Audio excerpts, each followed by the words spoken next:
All right. Good morning, ladies and gentlemen. Good afternoon, good evening from wherever you are.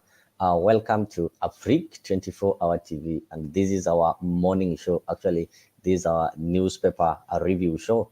And in this show, we normally review the one of the major newspapers that we are having as we also weigh on what is taking place in this country. So karibuni, karibuni, karibuni, karibuni sana. And if you're joining me for the first time, kindly, I always start by reminding you that what you need to do is simple. You need to subscribe to our channel. That is Afrique 24 hour. So go to the YouTube and look for Afrique 24 hour and ensure that you subscribe and turn on the notification so that whenever we go live, you'll always get notified. I know people are watching me from different channels. There are those guys who are watching me from Tembei. So I welcome all of you and encourage you to subscribe to our channel. So maybe one of the top stories, if I look at the standard, that you can be able to see it together with me, you'll find that one of the top stories that we are having there is dead teachers paid millions. Hii Kenya iko na mambo. Karibu sana Ali Malongo, namwona umeshafika tena umejaajaa pale. So welcome on board. So let me also know where you're watching me from. You can share your concerns on the comment section. So pale kwa comment section, you can just type a message. Let me know. Leave me a comment there. I'll be able to read it. So let me know where you are watching or where you're following me from. So pale in the standard today is Wednesday, February 21st, 2024. We are just having 8 days left. Then we are winding up February to Nigeria in the month of March. So we are going to see in page 2 and page 3 the scars of the city gas explosion. I know most of you have not forgotten this gas explosion that happened in Embakasi East. There are people who are still remembering that horrible day. Also, page 6, we will see how William Ruto and Tinubu, the Tinubu is the president of Nigeria, are the flying president. I don't know why they are called flying presidents. And also, there's some tough test as Arsenal face a photo there. So, the teachers paid millions. How did this one happen? MPs demand an in-depth audit of the Teachers Service Commission payroll following revelations that dead tutors were in the list that saw the state agency overpay salaries by shillings 446 million for the year 2021-2022. So there's a lot of things that have been happening in this country. Imagine dead people being paid. But these dead people, their salary inachukuliwa na people who are alive. So that is what happens in this country. Sylvester, Hamanda, karibu sana. You can see you're also following. That is good. It is great seeing you this wonderful morning. So how are dead people, dead teachers paid salaries? You're going to see that on page 4. Of course, in the standard, there is a photo there of the president and the deputy president when he met with the cabinet. You remember they are having a retreat in Naivasha. So over there, I can be able to see the president exchanging greetings there. And behind, you can be able to see the Chief Cabinet Secretary Musalia Mudavadi smiling over there, and some faces of Governor Waiguru happily meeting the president. There is also a story of Kihika risks jail over war memorial tussle. You know, the court prioritized hearing of an application by the hospital's administration seeking to cite Governor Kihika and Nakuru County Police Chief Ndanyi for contempt. Will they really go to jail? You know, this is Kenya. It's sometimes hard for such people to be jailed. So page 2 of the standard is talking how lapses by state agencies led to Embakasi gas plant in Fano. People know that, you know, this is something that is illegal. It has always been there, yet we have a government, and nobody was even caring until people lost their lives is when the government ran to act. So report shows that there is laxity by relevant authorities to enforce safety measures in Miradi area. The facility had been condemned and owners fined in court, but continued operating. Actually, I don't know why that is what happens in this country called Kenya.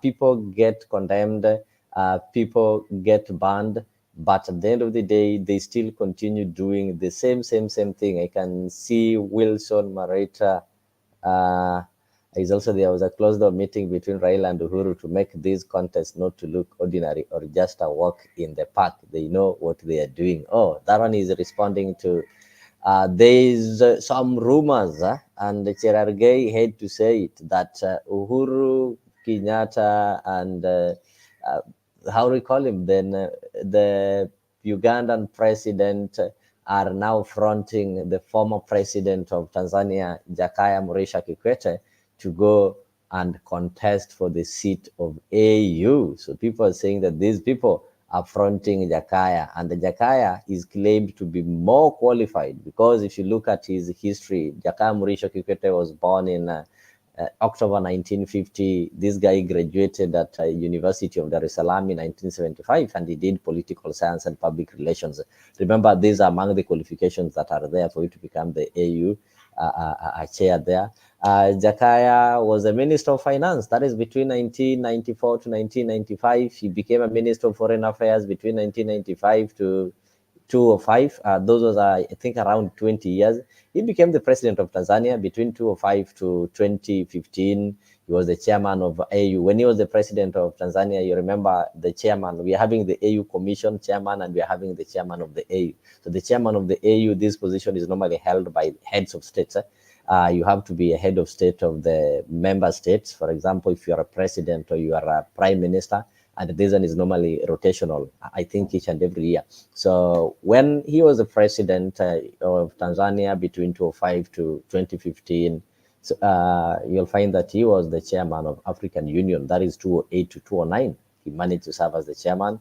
After that, he also became the chairman of the South African Development Community, the one you normally call the SADC, from 2008 to 2009. He was the AU High Representative in Libya when he was appointed by the AU Commission Chair, then Zuma, in 2016. And he was also the member of UN Nutrition Group, that is recently the year 2022. So these guys think that Kikwete can fit in that position. So that is also some change of event. People are claiming that, okay, these guys are fronting Kikwete. And you saw Cherargei saying that, you see, Uhuru Kenyatta wants Kikwete to be there. He hates Raila and such kind of things. But I think these are just politics. I don't know what you people think outside there. But me, I think this is just politics. So, ladies and gentlemen, if you so wish to join the studio and be part of this conversation, you can do so by using the link that I've just shared there. So I've just shared a link there. So use that link, join the studio, and be part of this conversation. What we're doing currently, we are just looking at the newspaper so that we can be able to see what is happening, what is new, what has taken place. So we are just reviewing our newspapers. And we've seen Standard is reporting that there were dead teachers who were paid salaries. I don't know how this salary reached them on the grave. So let me see the story there. In page 2, there's this story of how the government relaxed in Embakasi, something that led to loss of life. So an emergency water tank, a borehole, and a leaking detection system are some of the measures the ill-fated liquid petroleum gas filling station located in Embakasi needed in case of a fire. So are these things available? You need to have an emergency water tank that in case of fire, you need to have a borehole to ensure frequent supply of water, and what is called a leaking detection system. So leaking detection system is the one that will always detect if the gas is leaking and raise an alarm. So was this thing there? So the 2022 report prepared by the Kayeto Seko as the lead expert for Maxis Nairobi Energy, the firm behind the filing station documents, had the filing station documents that the proposed site within a residential area was selected due to its easy and convenient accessibility. It also indicates that Nyayo estate residents who are part of those affected had okayed the project. Yes.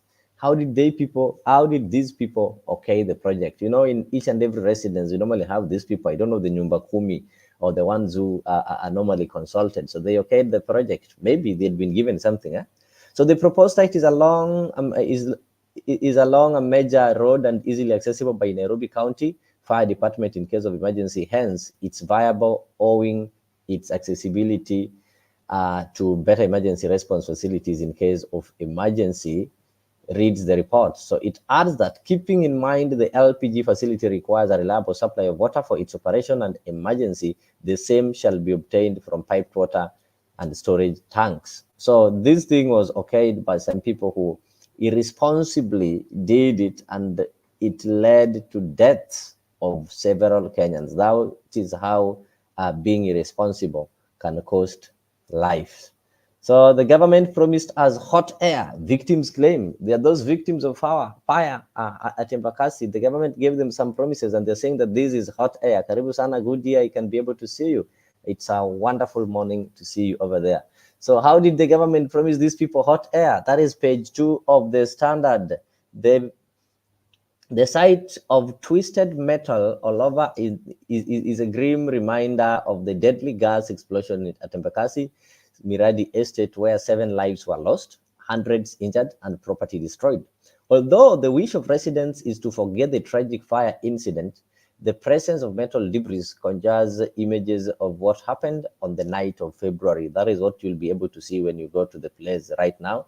So while some might have moved on, the scars are still fresh. For victims, it is agony, pain, and trauma eating into their lives, even as the government promised to help them recover. Henry Kyoko, a driver nursing several burns on his hand, back, and hands, shared his heart-wrenching experience after the tragedy that he says turned his life upside down. So people are still giving their experiences there, but they are claiming that the promises that the government gave them are hot air. So there was no emergency response. That is somebody trying to explain how he struggled for 30 minutes to take himself to the hospital. And actually, when he reached Mama Lucy Hospital, it was really rough there. He explains it was rough. There was shortage of equipment. And at Mama Lucy, they also demanded payment first before he was attended to. But this is what happens in this country. I don't know why they cannot just make some emergency services free. You have an emergency, but when you go to the hospital, what they tell you is that you need to pay first. You need to deposit a certain amount is when they can be able to attend to you. I find this one awkward, and it is not good. I don't know why hospitals are doing this one outside there. Somebody is in emergency. Instead of you treating the person first after treating the person, then you now ask for payment. What they do is they need money first. It also happens in the ambulances. Somebody has gotten an accident, you need to be rushed to the hospital, but what they tell you is you have to pay the ambulance fee is when they take you. Yet, we're in a country whereby we believe that our health system should be operating. I think that one should be changed and no life should be lost. They should make it a situation whereby in case of emergency, you need to be treated first, then payment later. But in our hospitals, what happens is that you get to pay first, then treatment later. It's really sad. Oh, the story I was telling you, it's in page 4. MPs demand audit of Teachers Service Commission payroll over shillings 446 million salary overpayment. How did they pay 446 million? This is the amount that is enough to pay some other extra teachers. So members of parliament have called an audit of the Teachers Service Commission payroll following revelations of a payment of salaries amounting to 446 million. MPs were shocked to learn that some of this money had been used to pay dead teachers. How now? The details came to light during National Assembly Public Accounts Committee sitting where the TSC Chief Executive Officer Nancy Macharia appeared to answer audit queries raised by the Auditor General. So the queries include unexplained decrease in employer contribution to the NSSF and staff pensions, over expenditure of budgets, cash losses, and unsupported receivable balances. The committee consequently tasked Macharia to explain the overpayment following revelation that the same had been verified as having been paid to dead teachers, those who had deserted duty, resigned, transferred, interdicted, or had been absent from duties. Are you people shocked that dead teachers got paid? You are not shocked. Actually, this money did not go to the dead teachers. This money went to somebody's pocket. It's a tendency whereby people check and they know very well so and so have died, so and so have died, and some of these guys, they've even processed their benefits and the benefits have been given to the family, but somebody still draws salary. Somebody still draws salary at the expense of people who passed. It is really bad manners, and that is how people misuse the public resources. uh, NAT fails yet again to push its case on teachers. So that is another story there. Teachers, if you buy your newspaper, you can be able to get to it, read more about it. 4 held over kidnap, murder of a trader. So the issues of killing and murdering people is so rampant in this country. So Leeds tells magistrate court that suspect spilled beans about kidnapping of Kumar in city. So investigation applies for more time to ascertain the body parts of collected from belonging to Kumar. So there's this businessman, you know the story, the one who was killed. So the people who killed him have been arraigned in court. They have been arrested. There's a lot of killing taking place. The country have become so evil. So quite interesting story in page 6, whereby they're saying Nigeria's Tinubu and Kenya's William Ruto are Africa's flying leaders.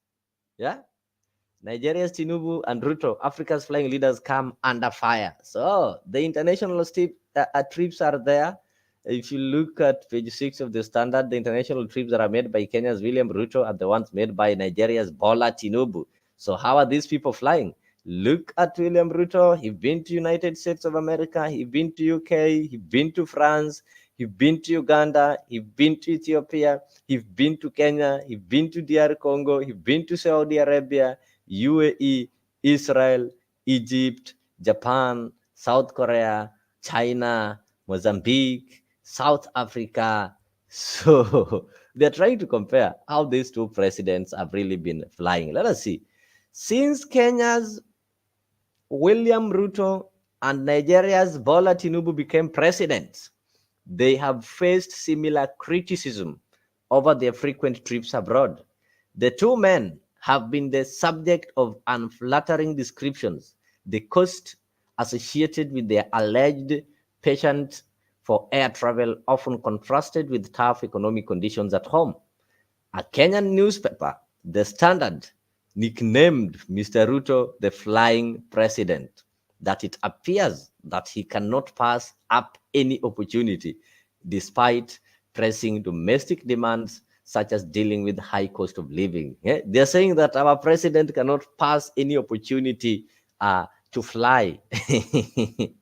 Even today, if he hears that a fellow president is having a birthday, the president will go. So what is what's happening? Last month, as Mr. Sinubu made yet another trip to Europe, Nigeria's opposition leader Atiku Abubakar said on social media that Nigeria does not need a tourist in chief. He criticized the president's private visit, while Nigeria is drowning in the ocean of insecurity. This, in some way, can be seen as a cheap shot, easily leveled by any critic. Presidents need to attend heads of state meetings and nurture foreign relations. This is important not only for diplomatic reasons, but also economic ones, as lucrative investment deals can be negotiated. But some have pointed out that the late Tanzanian President John Magufuli never traveled outside Africa in his 6 years in office. That is true. In his 6 years in office, they say that Magufuli never traveled outside Africa. So somebody will be asking, was there a problem in Tanzania? No. Good is saying that paying the ghost and the dead teachers, there is someone taking a backhander. This all done through greed. Yes, it happens through greed because people are extremely greedy in this country that they don't want to see money lying. So people even forge the pay slips. They pay people who doesn't exist, yet they're the ones who are spending this money. So Magufuli never left Tanzania for the 6 years he was the president. Why is our president and the Nigerian president flying like nobody's business? But some have pointed out that the late Tanzania President John Magufuli never traveled out of Africa in his 6 year in office. Kenyan foreign policy analyst Professor Macharia Munene acknowledged that some trips are necessary, but says others are undoubtedly wasteful. You have presidents who love to be in the air. Some of these trips are personal glorifications, not so much for the country. Ruto and Tinubu and their spokespeople defend their trips as being visual to help address the very problems they are accused of ignoring. In the 8 months since his inauguration, Tinubu have made 14 trips, an average of just under 2 a month. But this is dwarfed by Ruto, who made about 150 journeys abroad since he became president in 2002, averaging more than 3 a month. So our president have made more than 50 trips since he was elected. So if you get an average, it means that the president travels 3 times each and every month.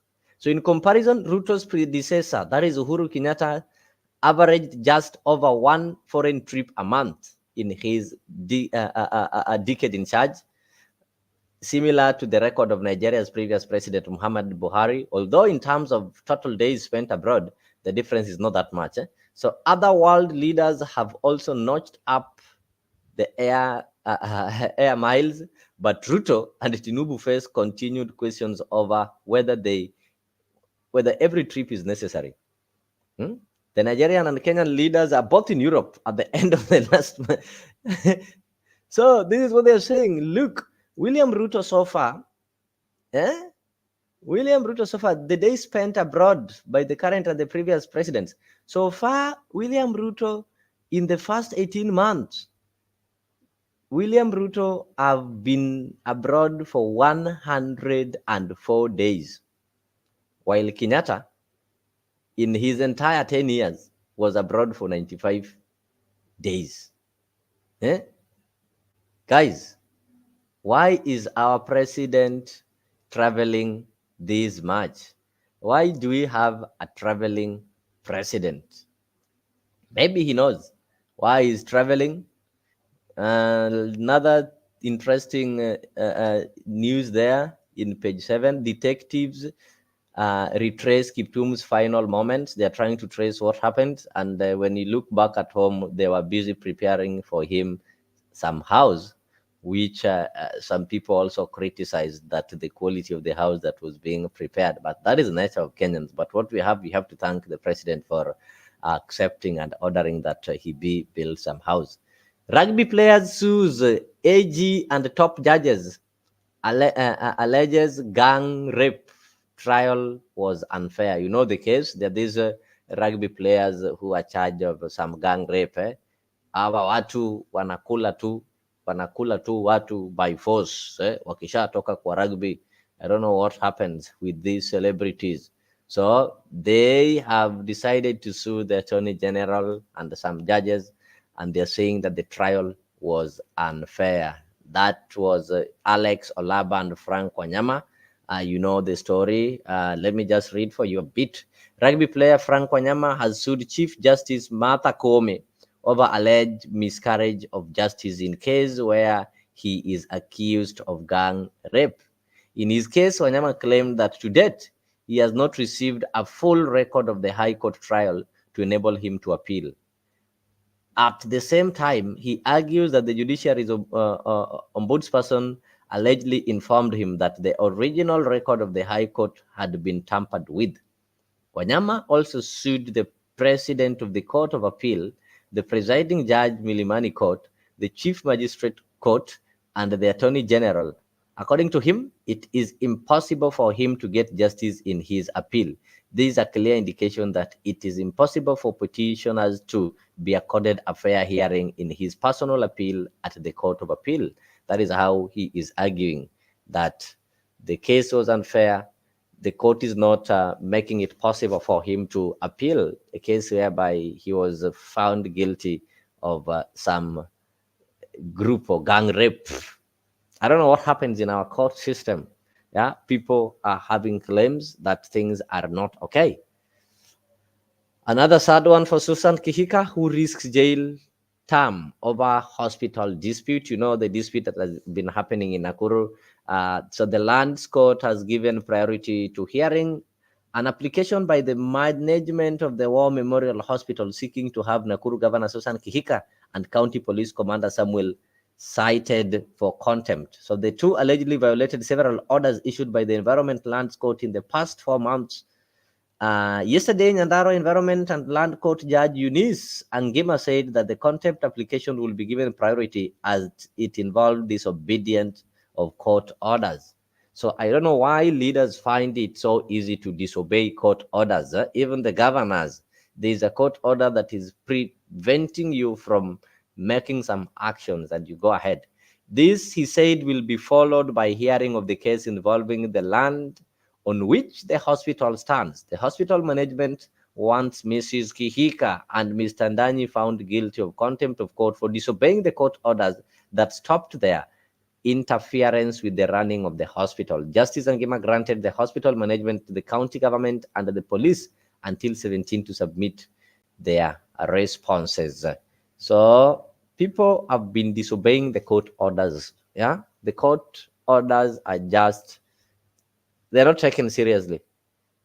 They are not taken seriously. Could it be because people have known that there's nothing that can happen to you in this country? I don't know why people disobeying court orders. And it also starts at the top. You know, even the top of the president and such kind of people, they've also been disobeying the court orders. So maybe that is the advantage that Kenyans have now started, and very soon this one might lead to anarchy, whereby nobody will be able to follow the law. Dilemma over jailing adults who committed crimes while minors. Wow. So they are, let us look at this. So judge says that it is unfair to shield minors below 14 years from criminal culpability while subjecting those who are 15 to 17 years to the full wrath of the law for crimes they committed as minors.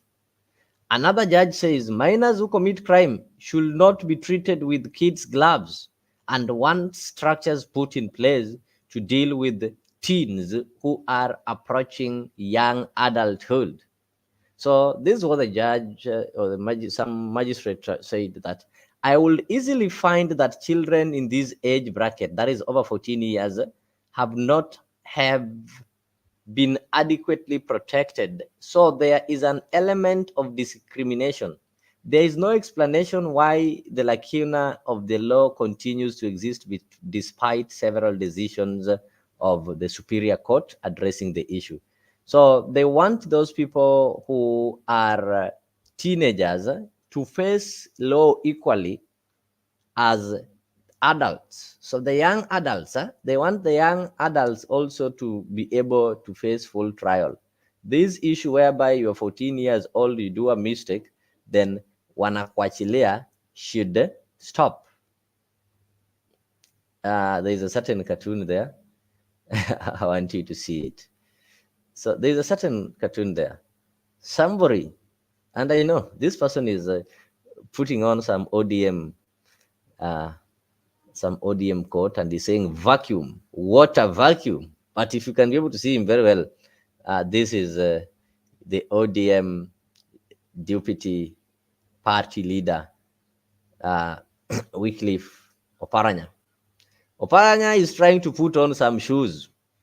On the other side, there is Azimio, and this side, there is one Kenya. But the shoes are too big. The shoes are too big for Oparanya to fit on. I think this is just trying to predict some of the things that are going to happen. Shall Raila Odinga manage to get that AU position? Yeah, so they're trying to insinuate that it's not going to be easy for these people to fit on his shoe, despite the fact that they've been saying that, you know, ODM Azimio will continue irrespective of Raila being there or not being there. But it proves that it's not going to be a walk in the park. It's not going to be that easy. it's not going to be that easy fitting in Raila's foot. And because of that, there's also a story that we are going to look at, whereby the story on the AU issue. I heard Cherargei yesterday claiming that the former president Uhuru Kenyatta is fronting Jakaya's candidacy, him together with the Museveni. I don't know if that is true, because I know Uhuru Kenyatta and Raila are buddies, and there is no way he can be opposed to Raila's candidature. Though you can never tell, you never know, because people also claiming that if Uhuru Kenyatta really supports Raila's candidature, then he ought to have been among the people who should have come out to congratulate and encourage Raila publicly, the way other leaders are doing. So that is up to you to maybe analyze and try to get it. But if you don't get it, just forget about it. The deputy president is saying what? I heard somebody saying that you should not look at the rear mirror. I want to encourage you to keep looking at the rear view mirror, because the inventor of the motor vehicle was not mad by putting the rear view mirror. This one, he is responding to the former president. This is what the former president said, that when you are a good driver, you don't need to look behind. You need to concentrate and look ahead. And he was saying that there are some drivers who keep looking behind. And if the drivers keep looking behind, then what they can do is, what they can do is that they can be able to cause some accident. And the president was saying that, you see, the country is being driven on a wrong direction, na nchi inapelekwa kwenye mtaro. So I think in response to that is what the deputy president said, that, I had somebody telling us that we should not look behind. But I want to tell you that the inventor of that motor vehicle had a reason why they put that, how do you call it? Why they put that rear view, so that you can be able to see behind. So he was responding to this. Siku hizi sineni mambo mengi, naangalia dunia tu.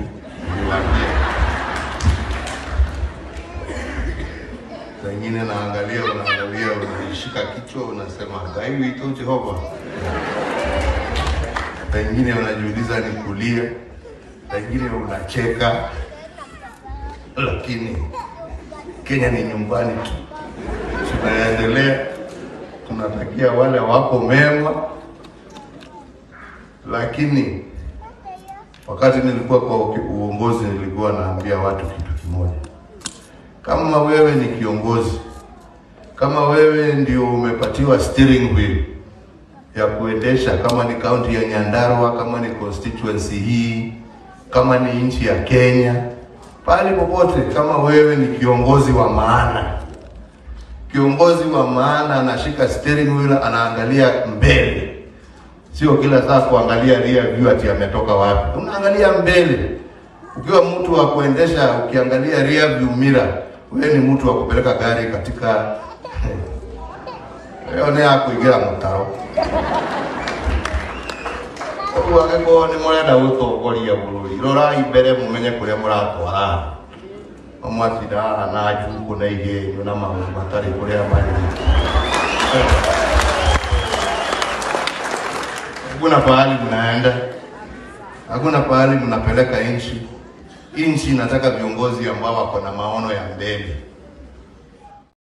I think that is what the deputy president was responding to, and that is why he is saying this. You can be able to read it. That I heard somebody saying that you should not look at the rear mirror. I want to encourage you to keep looking at the rear view mirror, because the inventor of the motor vehicle was not mad by putting the rear view mirror. That is a truthful man speaking. Hey, somebody is telling me that if you can commit a crime as a minor, you should be able to face the law as an adult, because you know what you're doing. That is true, and that is what those judges are proposing in the page that I've just read to you, that people should not be maybe they should not be pardoned because they are minors. What have happened is that they are saying if you are 14 years, you call yourself teens, but these teenagers are committing serious crimes than even adults. You know, you stay with them. So the law should take its course, and somebody should be able to be held accountable for the mistakes that they do. On the story that I was saying, Goodyear is telling me that Jakaya is used as a camouflage. Hey, make me understand. Jakaya is used as a camouflage. I've just read to you, some of the qualifications that are needed. And now I've told you some of the qualifications that Jakaya Kikwete is having. And I've told you that they are claiming that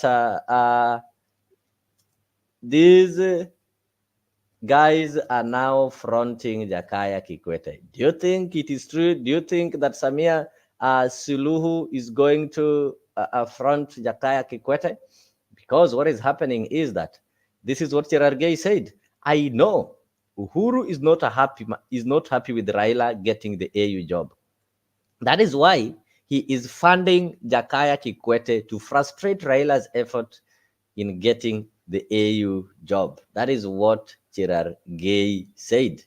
So if that is true, then it seems that there is a battle of titans.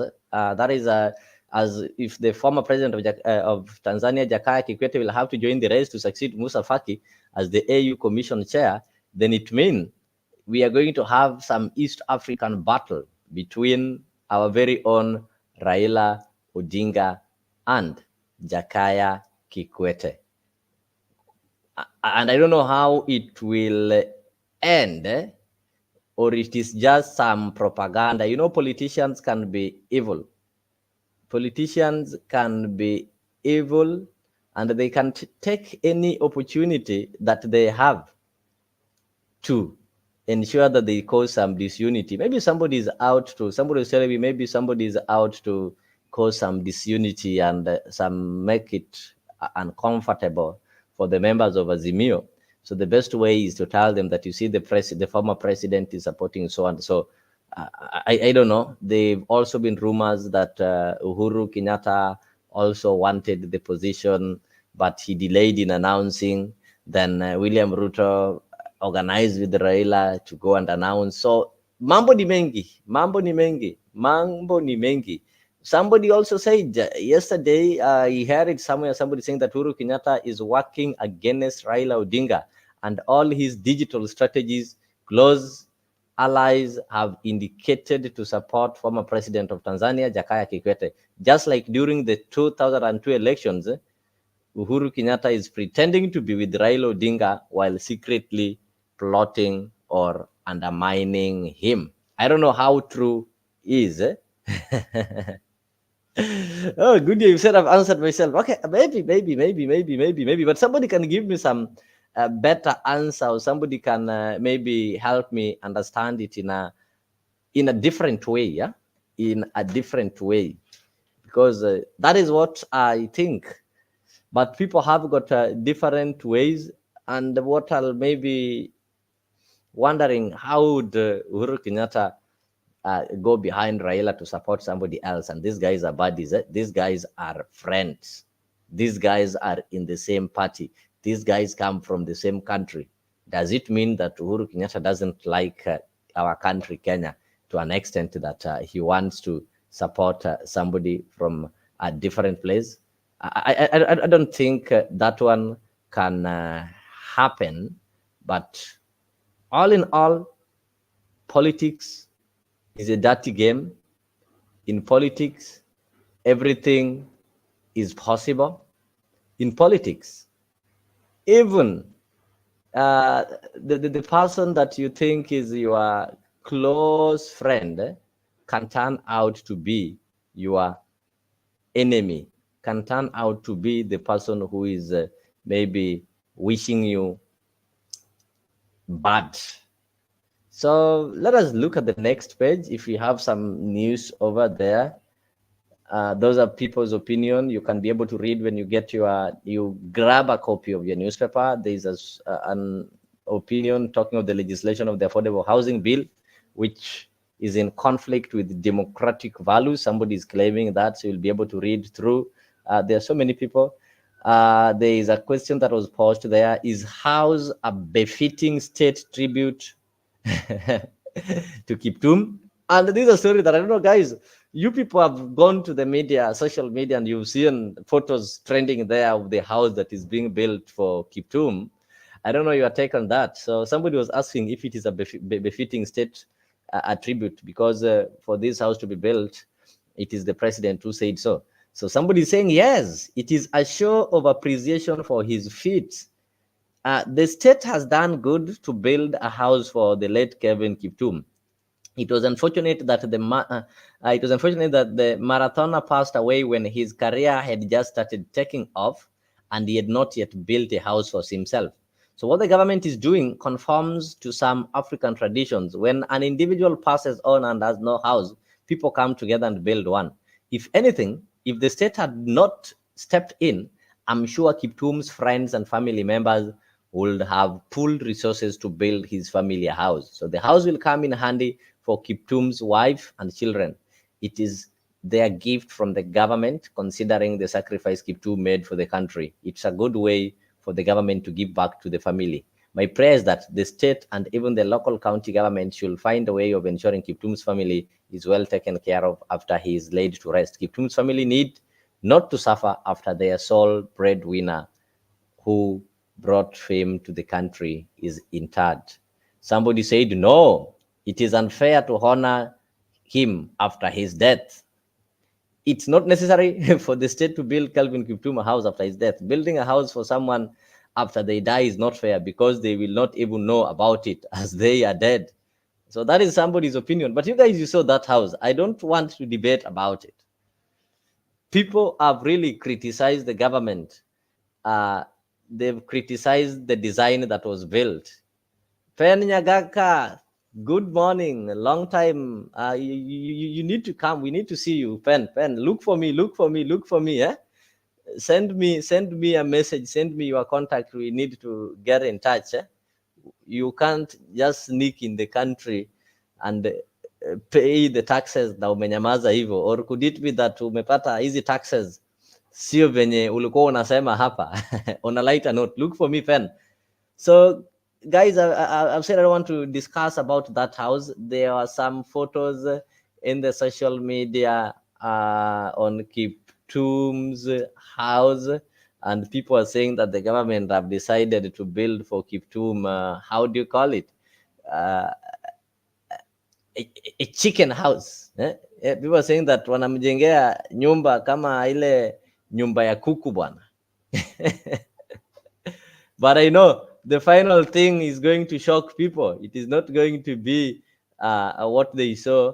And the government means well when they decided to build that. They decided to build that house. Pen, you can join. You can join me. You can join me. You can join me, so that we can have some fine discussion over there. I know you've gathered a lot. You've gathered a lot in the country, and you can. I know you can now have different view, different from maybe the one that you used to have before.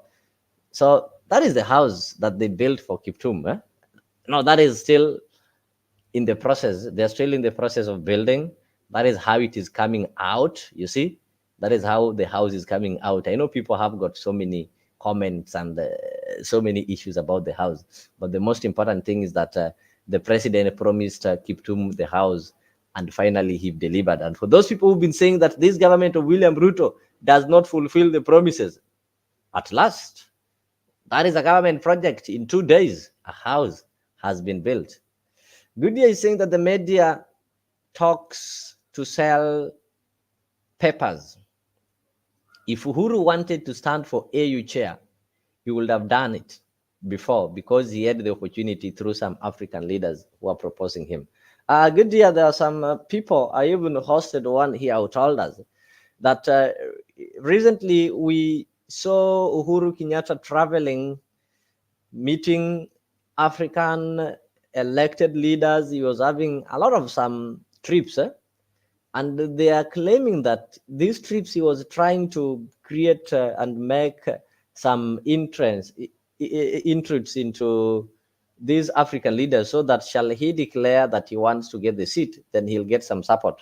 But unfortunate, Ruto the schemer schemed ahead and went and looked for Baba and told Baba, I want you to declare that you want this seat. I'll give you support. I've already talked to my friends, and I know you also have connections. That is what stopped former president from contesting. And now they are saying because of that, the former president, is now supporting and financing Jakaya Kikwete. I don't know how that is true. Those are the words of Cherargei. Yeah. Okay. If you look at the other page there, page 14, it talks of collaboration is the key in fight against neglected diseases. Yeah, there are some diseases you can be able to see it there. There are some diseases that people don't talk about, but they are silently killing people. So there need to be some collaboration between the national government and how do you call it, the county governments, to ensure that they even fight these kind of diseases. Somebody has given his opinion on the AU job. Raila's exit will bring much needed political stability. Let me read this one for you so that we can be able to understand. This is according to Leonard Hafafa, who is saying that Raila's exit will bring the much needed political stability.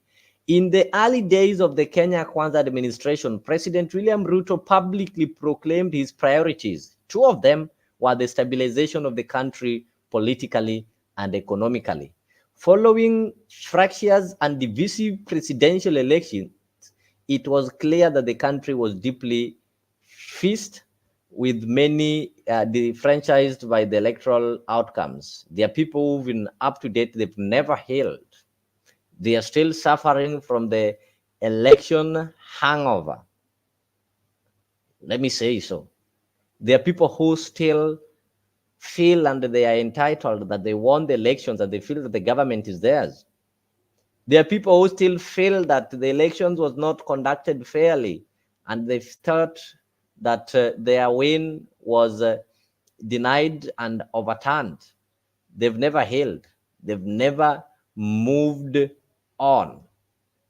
So, two events occurred last week that reveal the president's effort to be bearing fruit. The first was Raila Odinga's decision to run for the chairmanship of the African Union Commission.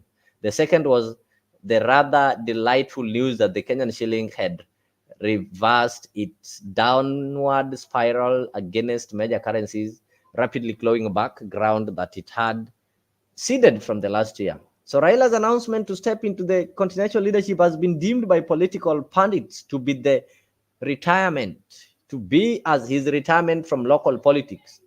It is a swan song of a leader who has bedridden opposition politics like callers.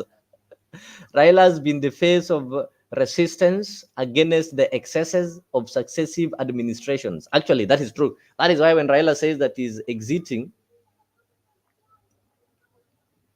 and leaving the scene, people are saying that, you see, what about opposition? Because Raila has been the face of resistance. He's the one who's been resisting government excesses. He's the one who's been opposing everything negative from government. So last year, former president led countrywide demonstrations against the Kenya Kwanza administration. The former PM, not former president, sorry. They were ostensibly to protest the cost of living and the perceptions of skewed public appointments. These demonstrations, although sanctioned by law, were disruptive, costly, and led to the loss of lives. They were only called off after both sides of the internecine conflict agreed to sit down to talk through the National Dialogue Committee, the NADCO. Yeah? The NDC has made several recommendations. However, members of the opposition feel their concerns are yet to be addressed. They threaten to go back to the street in a new wave of demonstration. But with Raila moving on from local politics, it's doubtful that others may step up to the plate, that they may have the gravital the gravity to Marshall countrywide support on the same scale as Raila. So that Raila has the approbation of the Kenya Kwanza administration reveals the slaying of a hand that has, with one fell swoop struggle of the opposition and pacified Raila's restive support base, it brings about the much needed political stability. So this gentleman is trying to argue that if Raila goes for the AU job, then we are going to have some political stability, whereby the people who are remaining will not have the guts, they'll not have the courage to call for demonstrations or to ruthlessly oppose William Ruto's government. Meaning, William Ruto will have a smooth ride to implement his agendas, whether negative or positive, whether you like them or you don't like them. That is the argument, that Raila leaving is going to give William Ruto a smooth landing. Yeah. And somebody has also penned the same, that Raila's extensive experience in politics makes him the best choice for African Union chairmanship. So when you get your newspaper, you will be able to read it. There's also a story here about Ruto slums Kenya Kwanza MPs. You heard it. What Ruto did, he told them that you guys muna regea kazi, so you need to wake up. I think we've talked of that one before, and I'll be able to play for you that video later. State swamped by court cases, cabinet told. There are a lot of cases in court against the state. Kila kitu watu wamepeleka kotini. And this is also worrying the president, that anything he tries to do, it gets opposed. So I don't know your interpretation of that. So when you buy your newspaper, you'll also be able to fill the crosswords. They are there. You can also be able to check on some of the adverts that are there. We are also having some things that are being auctioned. So when you'll get your newspaper, ensure you do that. And you can also be able to look at even the obituaries and know who has passed. On spot, I'll just take you briefly. You'll be able to look at some of the news making headline there. Maybe let me just read for you this. Arsenal faced tough Champions League trip to Porto, yeah? Arsenal have been really performing well. Today's Champions League fixtures, there is Porto versus Arsenal. That is from 11 p.m. And you're also going to see Napoli squaring it with Barcelona.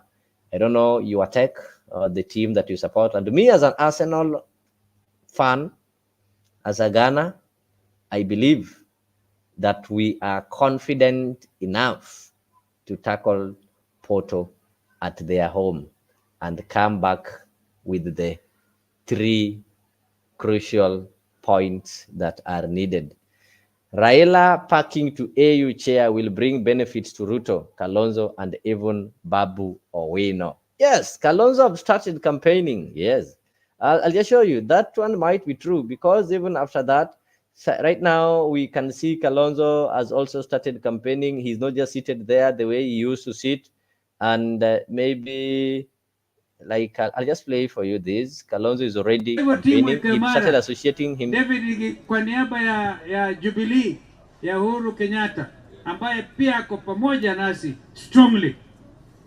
Tulikuwa na David Murathe na tulikuwa na Alfred Gitonga these last few days, na pia tulikuwa na Governor Peter Munya ambaye alitukaribisha Meru, na hata niwaambie Meru Tharaka Nithi, Embu, huko ni nyumbani kwangu. Hata Wameru alikuwa anaimba Kanyere kaina wene. So huko ni strong, na watu wako tayari everywhere. Watu wamechoka, kama vile Senator Wambua amesema, kondoo huyu punda badala ya kusema amechoka, amekufa. Ameanguka. Jamani, haja kufa, tusikufe. kuanguka tumeanguka. Kwa hivyo lazima tumuinue, na kuinua ni kuhakikisha hao watu ambao wamenyekua mamlaka kwa njia ambayo tunaelewa hawatazidi kuangamiza uchumi wetu. Jumanne ijayo housing fund hii nimeona imeleta tena before the house, and I can speak because I'm not a member of both houses, so I can comment on anything under the sun. I'm not under obligation. Sema you took business out of the house kupeleka soko market ya Kenyatta, so I can discuss wananchi. I listen to the mover of this motion, Kimani Ichung'wah. You can see somebody struggling to say the truth. Ukweli ni kwamba even that whole thing should not have been brought back to the house before it is adequately dealt with before the courts of law. Walikuwa na jukumu la kwenda, kama wameshindwa kwa court of assistance wangeenda kwa court of appeal, hata kwa Supreme Court, lakini wanalazimisha. Yani sijaona serikali ya kulazimisha, bomoa, lazimisha, mutake musikake. Wanasema wao wako na vitu vya ile kisu walipatiwa sio ya kukata sukuma wiki. Maajabu. Serikali inashtaki wananchi kwa Mungu. Hapana. So that whole thing was before the court of appeal. Wangeenda kwa court of appeal. So even for my learned brother and friend Weta kukubali hiyo mata iletwe mbele ya nyumba la County Assembly and National Assembly ni makosa. Therefore, I listened to Andai, our leader in the National Assembly. Alijaribu sana. Robert Mbui walijaribu sana. What you must do, mimi naomba tu kitu kimoja. If you must vote on that unfortunate thing, vote against it. That is our party position kama Azimio la Umoja One Kenya. Na ndio Sifuna anazungumza Woodley hii, wengine wanapeana mali tu. How cheap can we be? First of all, it is all the business of government to do business. Yani serikali mambo yake ni kuongoza, sio kufanya biashara. Kwa hivyo inajiingiza kwa biashara kwa kutoa ushuru. Mama mboga, nimeona hawa ambao wanafanya saloon watakuja hapa wanahesabu nyinyi. Nasema saluni zenu hizi unalipa 1.5% ushuru kwa kujengea nyumba.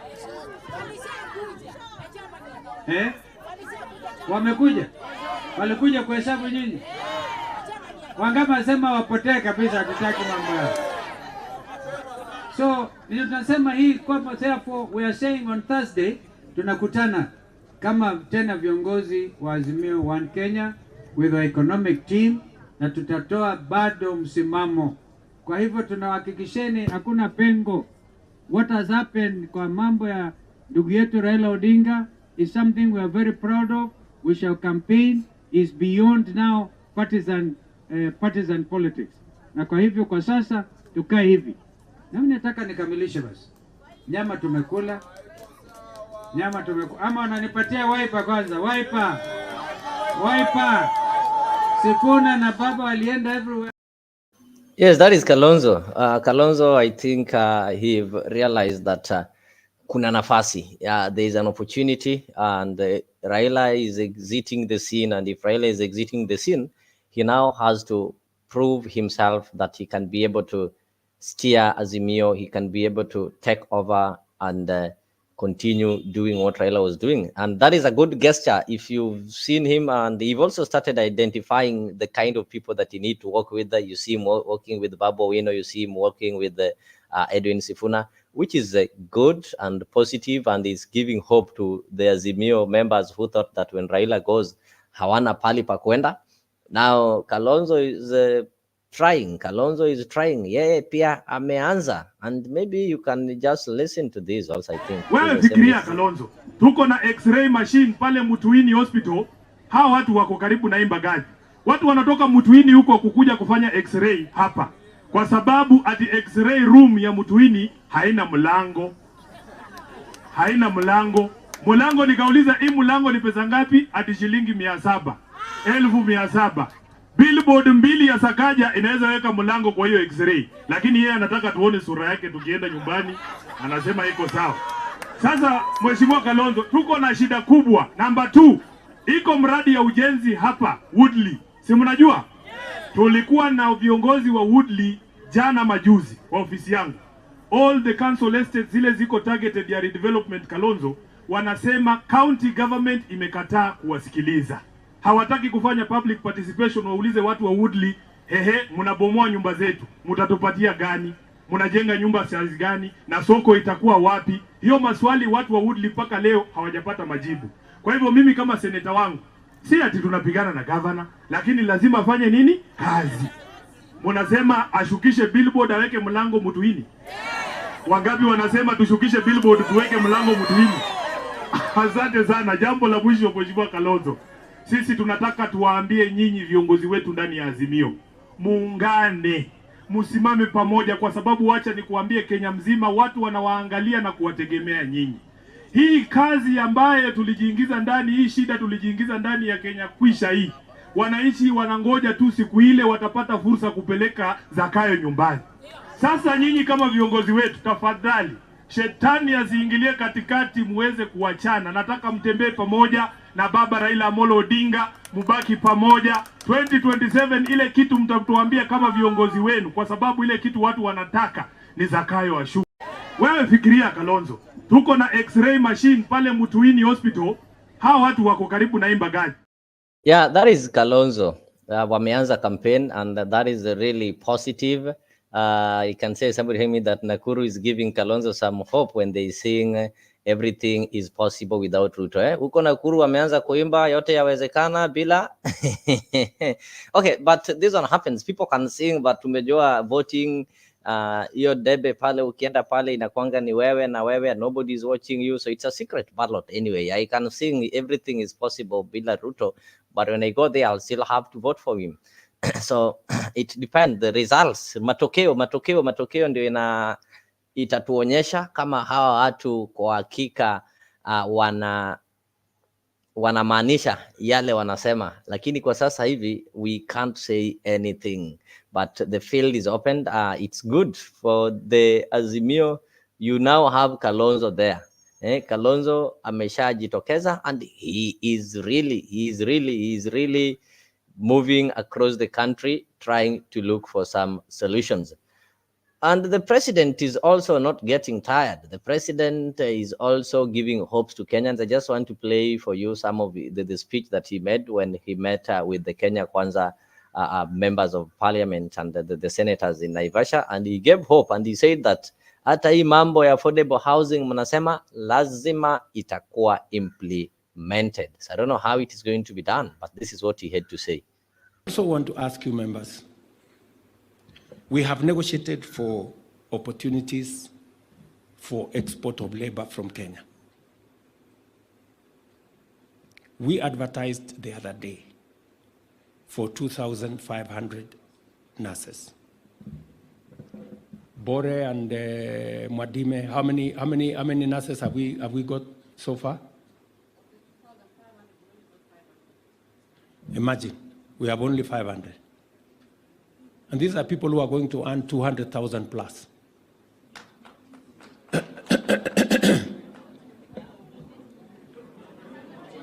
We are sasa, unajua sasa,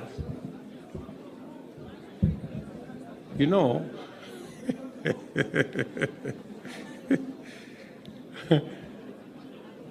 look here, guys, you know, number one, it was advertised in the press, number one. Number two, Mimi, I have talked about this thing in every meeting, continuously. Sasa wewe, wakati unaketi kwa hiyo mkutano hivi, unasikia president huyu anasema iko nurses. Wewe ujiulize kwa kichwa, hii nurses, ukitoka hapo kwa hiyo mkutano, si unaenda kutafuta mahali hiyo iko nurses, hawa nurses iko.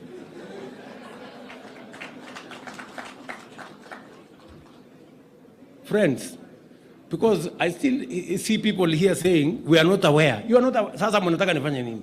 Mnataka nisimame wapi? Nisimame niweke volume kiasi gani?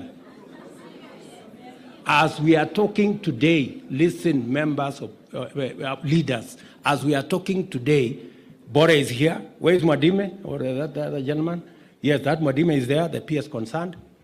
We still need 2,000 nurses.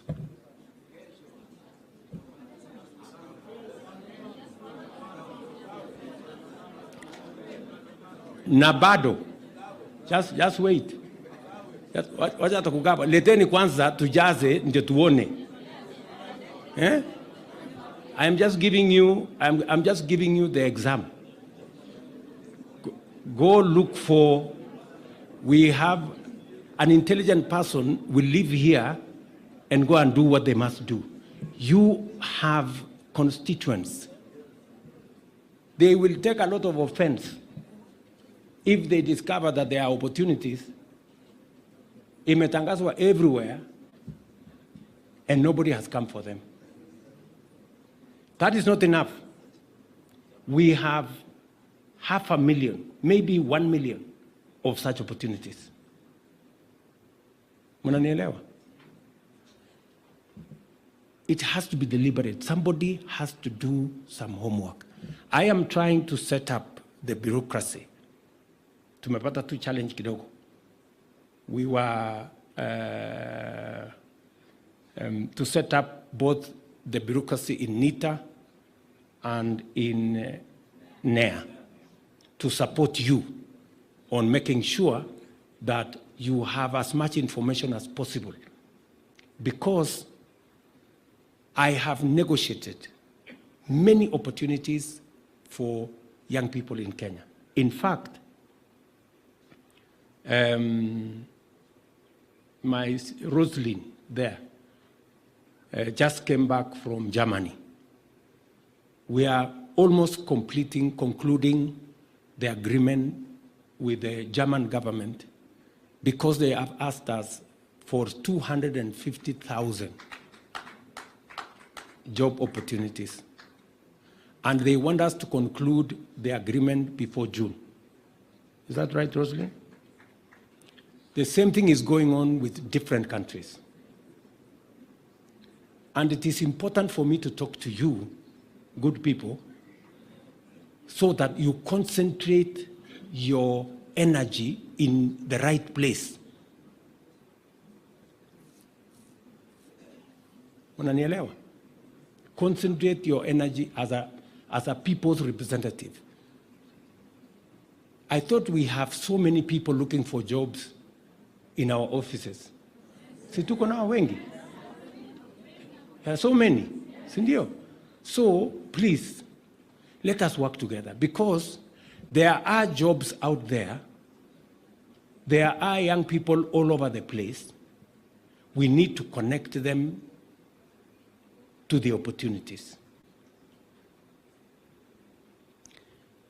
And please take what I am telling you seriously. You know, I am not talking politics. You know, kuna maneno tunaongeanga hewa. I am not talking hewa. I am talking to you reality. So, please, any serious leader will listen to what I am saying and do something about it. Tunaelewana? Because the only thing I find when I come to counties, watu wananiambia, oh, kuna mwanasiasa fulani alianguka kura, tafutia kazi. Kuna mwingine hapo alianguka kura, tafutia kazi. Na hawa wengine wote amusemi. Na opportunity ndio hii ina friends. I told you we must work together to change Kenya. Please, tusaidiane kubadilisha Kenya. And it will take the effort of everybody. Because if we were to get 2,000 people, tukigawana hapa 2,000 people, kila mtu atakuwa na watu ine ama mbili. So, no? So, sasa, munataka tugawane hapa. Sasa niwaulize, nani alikatazwa kupeleka 20 ama 30?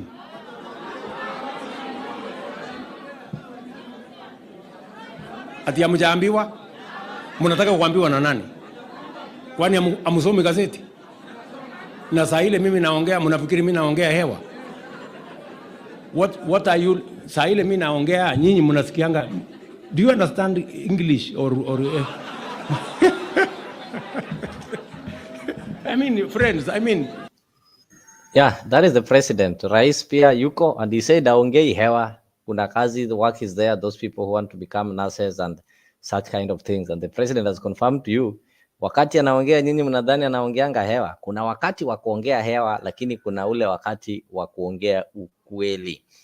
So as Kalonzo is preparing to battle it out, the president is also not giving a chance. So ladies and gentlemen, thank you so much for tuning in. We normally have the newspaper review each and every morning so that we can be able to check on some of the news that have been reported by our major newspapers. And through that, we are able to update ourselves with the information so that when we walk outside there, even as we buy our newspapers, we already know what is there. Yes, good year. You really like the humor by the president. The president is telling you that when he is talking, haongei hewa. When he is talking, he means what he's saying. A lot happened. A lot happened last week, and as we are waiting for the one of the things that they also talked of in that PG was that they need to ensure that in 2-3 days they have the affordable housing bill, which was taken back to the parliament for the debate, and it needs to be concluded. And people really talked of it so passionately. I'll just play for you one from the Homa Bay member of parliament, what she had to say on that bill. Thank you so much, Mr. Speaker, for giving me this opportunity. And I believe the ICT personnel will all be reviewing our gadgets before we come into sessions so that I'm not experiencing frustration, which I've experienced for the last 4.5 hours. But I thank you for understanding. Now, when I read through this proposed bill, actually all the schedules have gaps, and I would say that I support it is a total scam. And I want to start by saying, Mr. Speaker, sir, that this is a bill that as legislators in this House, we must stand to oppose until we are convinced beyond reasonable doubts in terms of implementation. A good proposal, which even Azimio had in the manifesto, as our minority leader stated. I want to say and talk from the perspective of a project plan. And I want to dismiss instantly. There is no project which is implementable to conclusion without definite parameters of implementation, clear framework, and sustainability, which is output of a project. In this affordable housing, there is nowhere that we are mentioning sustainability. So the technocrats were not involved in this. A few people with their own passion and quest and thirst that they want to fulfill sat down, coined, and put it on paper. And no wonder it is being sneaked in as a rush. As legislators who are representing the citizens of this country, we know very well that we are undergoing tough times in this country. Even the members of the legislatures in this House are finding it rough, because when we get our pay slips, they are zero, deducted. You can't even understand from where you are coming from and where you are heading to. Yet we are the representatives of the people. This brings me to the question, what about the common mwananchi who is not employed, is not even near Mama Mboga, who can sell even 1,000 shillings per day?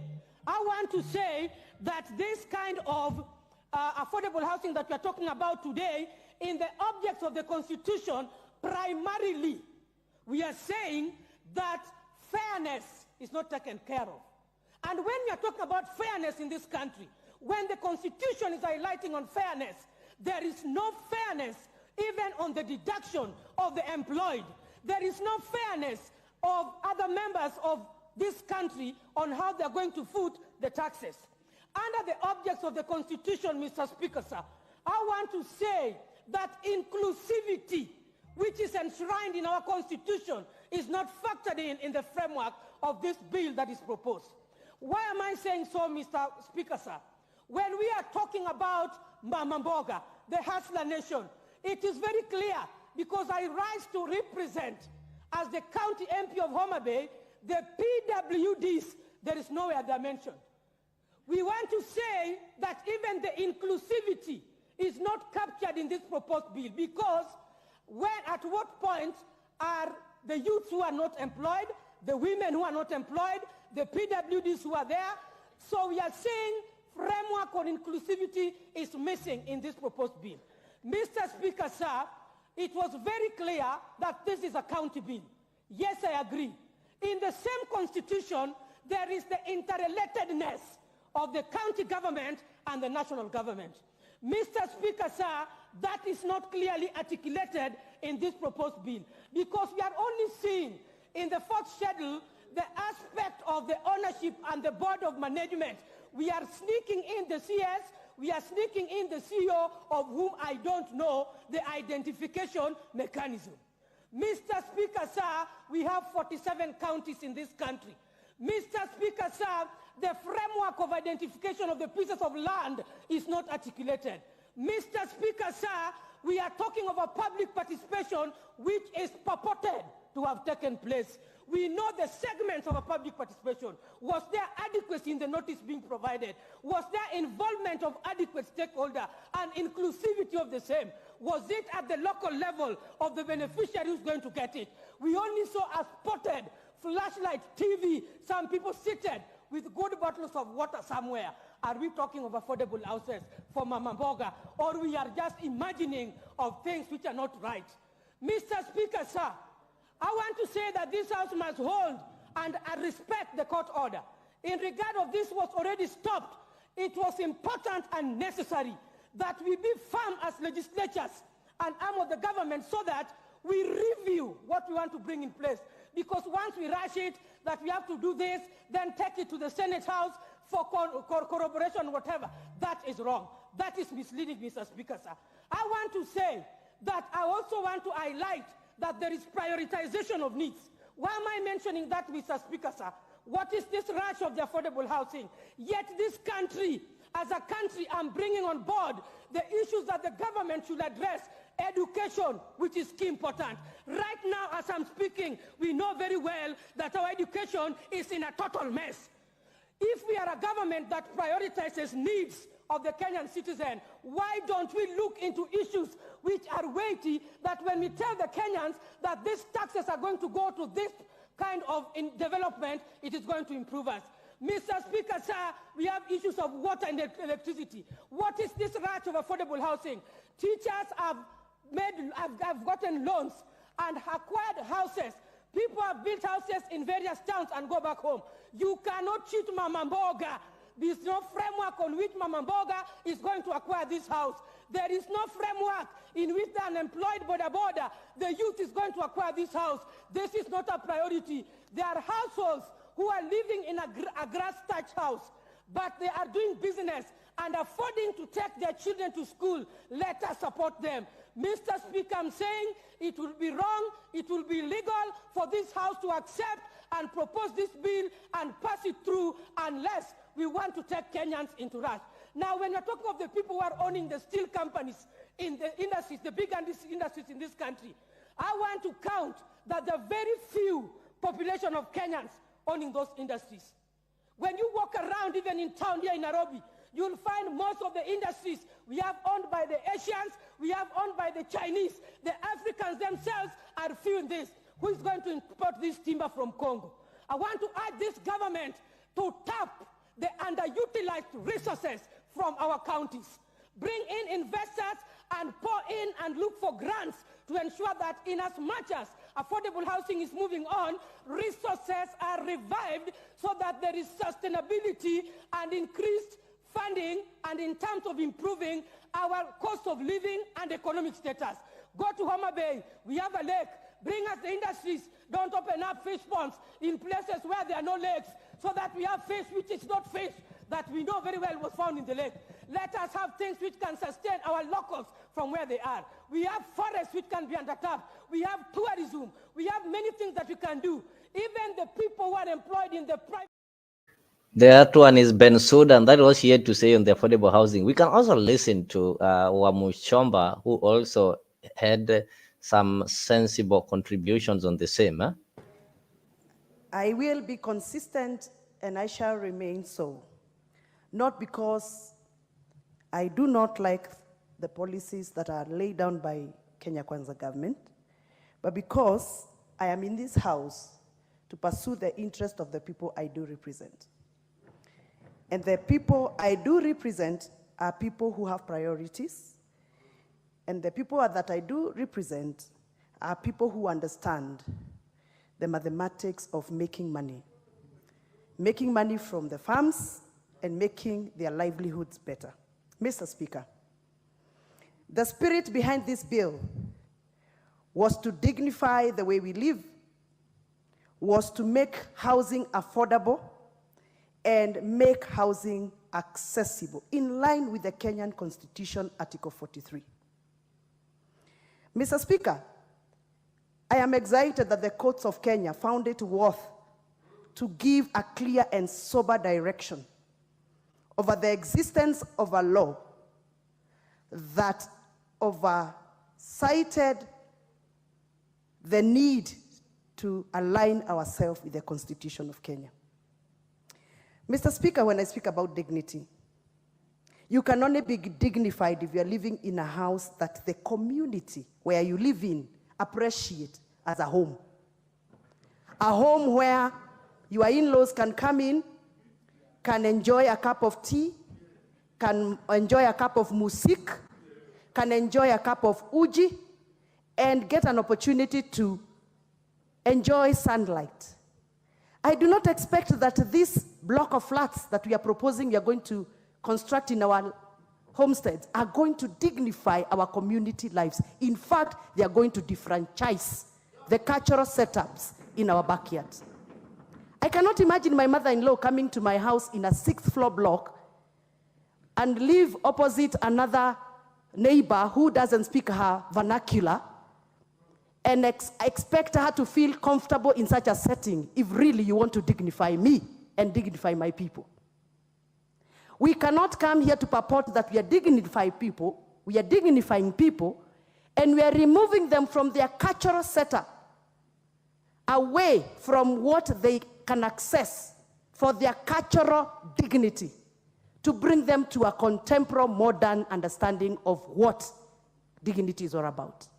Mr. Speaker, when I speak about dignity, I will be very excited as a member of parliament, specifically as a woman leader who has served in Kiambu County, and I understand Kiambu County very well.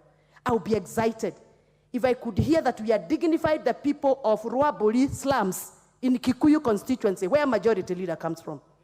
I will be very happy to hear that we are giving all the people who live in Ruabori slums, Kiambori slums. Thank you, majority leader. I would be very happy to hear that the people who are living in Kiambori slums, all of them are going to be dignified, and they're going to be given these houses in the most affordable way for them, remembering that most of them living in the slums have no constant income. They are not employed.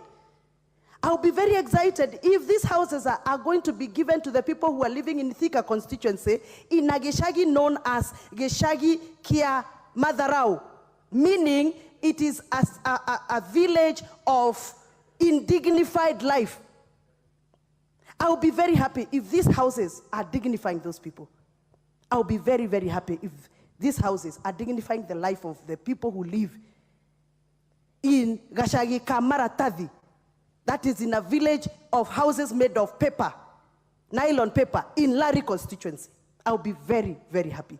But looking at what has been done in the past, when this house tax and levies were introduced in this house, the houses that are being constructed, for example, the ones that have been constructed in Roilo, there is nobody from Gasogi Kamadharau can afford those houses. The deposit they are in, 400,000 per house, they cannot afford. So what dignity are we talking about here? Who are we dignifying? Mr. Speaker, when you speak about accessibility, we are only constructing these houses in the urban areas. How accessible are these houses going to be to the people who live in extreme corner of my constituency, for example, the people who live in Madhaja village in Githega constituency of Githunguri County, sub-county? If we actually do the houses in Githunguri town, for example, how accessible are we going to align ourselves within the constitution? Because this is the spirit of the constitution. That is why I am opposing